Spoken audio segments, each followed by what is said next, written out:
En el nombre del Padre, del Hijo, del Espíritu Santo. Amén. Soy todo tuyo, oh Jesús, por José y María, y todo cuanto tengo tuyo es.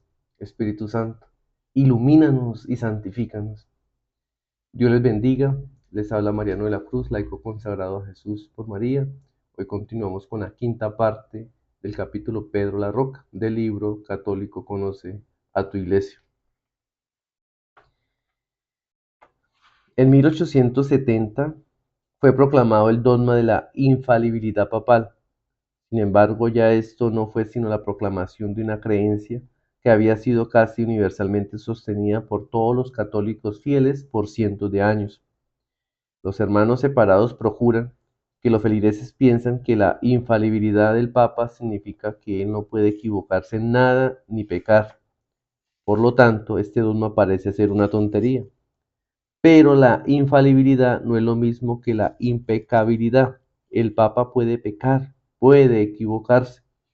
La infalibilidad consiste en que cuando bajo una cierta condición llamada es cátedra, el Papa no puede equivocarse en las áreas de enseñanza de dogma y moral. Un dogma es un decreto, una prescripción legal o disciplinar, como las ordenanzas en Hechos 16:4, es decir, nunca diría algo falso o inmoral. No decimos que un papa en particular, con o sin un concilio, será santo, bien educado, siempre prudente, súper sabio, etc. Aunque sus cualidades excelentes no son esenciales, lo importante es que el magisterio de la Iglesia, su autoridad de enseñar, es garantizado por Cristo de ser protegido del error. Esto es lo que cuenta. Yo no confío en el Papa, sino en Jesucristo, quien lo nombró. Jesús reconoció la autoridad de la cátedra de Moisés para enseñar a cargo de los escribas y fariseos. Mateo 23 del 2 al 3. Todo lo que os digan que guardéis, guardadlo y hacedlo, aunque ellos no practicaban lo que decían. Esta cátedra no era solamente una metáfora para hablar del poder. Verdaderamente había un asiento de piedra frente a la sinagoga, donde el líder con la autoridad, generalmente un escriba, hacía juicios sobre asuntos doctrinales y legales, como dice la Mishnah Bote, comentario judío. Los judíos entendían que la revelación que Moisés recibió de Dios fue transmitida por sucesión ininterrumpida desde Josué, pasando por los ancianos, profetas y el Sanedrín. Hechos 15:21. Siendo que Jesús reconoció la autoridad del magisterio de los fariseos para interpretar las Sagradas Escrituras cuando hablaban desde la cátedra. Reconocemos el magisterio de la Iglesia que habla no más con la autoridad de Moisés, sino la de Jesús mismo. El que a vosotros recibe, a mí me recibe. Mateo 10:40. El que a vosotros oye, a mí me oye. Lucas 10:16. Y todo lo que atares en la tierra será atado en los cielos. Mateo 16:19. Por medio de este don de Dios, se asegura que la fe recibida de Jesús será mantenida. En Mateo 24:45 al 51, vemos que Jesús habla del siervo a quien Él pone sobre su casa, que representa la iglesia. Este siervo puede actuar bien o mal, y si es desobediente y golpea a sus consiervos, abusar de su autoridad, va a ser castigado. Pero no por ser mal siervo Jesús le quita su poder, ni nos da permiso de salir de la casa en rebeldía. Él mismo va a castigar a aquellas malas autoridades de la iglesia. No es por casualidad que Jesús haya escogido a Judas, quien le traicionó. Así la traición de Judas nos preparaba para comprender a los obispos y papas que actuarían igual a lo largo de la historia.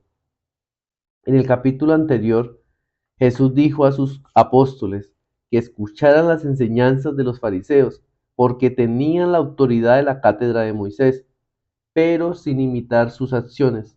Mateo 23:1. Este dogma de la infalibilidad se fecunda en que Cristo promete estar con nosotros hasta el fin del mundo. Nunca más abandonará, como ya vimos. Pedro recibió la inspiración de Dios de que Jesús era el Cristo, el Hijo de Dios vivo. Le respondió Jesús: bienaventurado eres, Simón, hijo de Jonás, porque no te lo reveló carne ni sangre, sino mi Padre que está en los cielos. Mateo 16:17. Él tomó decisiones importantes en la iglesia primitiva, como reemplazar a Judas y permitir la entrada de Cornelio y los otros gentiles a la iglesia.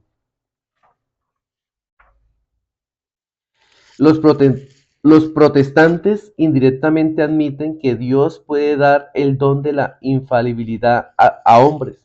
Lo hizo con los autores de la Biblia, ya que creen, como nosotros, que la Biblia es infalible. Hizo a Pedro infalible cuando escribió su primera y segunda carta. Entonces, si Dios le dio el don de la infalibilidad cuando enseñó por escrito, ¿por qué no cuando enseñó verbalmente? Y si eso sucedió con él, ¿por qué no con su sucesor, sabiendo que sin ello habría divisiones en la interpretación de la Biblia? ¿Cómo asegurar que la interpretación de la Biblia es también infalible? El Papa nunca revela algo nuevo, sino cuida y expone fielmente la revelación transmitida por los apóstoles. Él solo define una verdad y lo hace en unión con toda la Iglesia. Por eso, la infalibilidad del Papa está vinculada con la infalibilidad de la Iglesia. Los autores del Nuevo Testamento, Mateo, Marcos, Juan, etc., eran hombres falibles. Si el Espíritu Santo pudo utilizarles para escribir la Biblia infalible, ¿por qué no pudo garantizar la interpretación de esta a través de los siglos por las autoridades de la Iglesia? Jesús dio una interpretación infalible del Antiguo Testamento. Después otorgó este don a su Iglesia, que seguiría su obra. Algunos hermanos citan a Gálatas 2, 11, 24, donde Pablo reprendió a Pedro como prueba de que Pedro no tenía la protección divina del error. Pero esto es prueba de que Pablo vio a Pedro como jefe de la iglesia, por eso tuvo que enfrentarle. Por ser el líder podía hacer mucho daño al rebaño. Además, Pedro no había hablado infalible, es cátedra. Por lo tanto, no había definido nada sobre la doctrina. El problema era de su conducta. Pablo le llamó la atención, como lo puede hacer un súbdito con su superior. Además, no olvidemos que Pablo, a pesar de tener una visión de Jesús y ser llevado al tercer cielo, en la misma carta, 1 Timoteo 1:18, dice que se fue a hablar con la iglesia para recibir la aprobación. La admisión de su error por parte de Pedro no disminuyó su autoridad, sino fue aumentada por su muestra de humildad. Es señal de un buen líder. Primero, Moisés hizo algo malo en casarse con alguien fuera del pueblo de Dios. Segundo, el profeta y la hermana de Moisés le critican, pero la crítica más seria está en contra de Moisés como portavoz de Dios. ¿Acaso el Señor le ha hablado solamente a Moisés? ¿Acaso no nos ha hablado a nosotros también? Era cuestionar el papel de Moisés como mediador y portavoz. Era cuestionar su autoridad.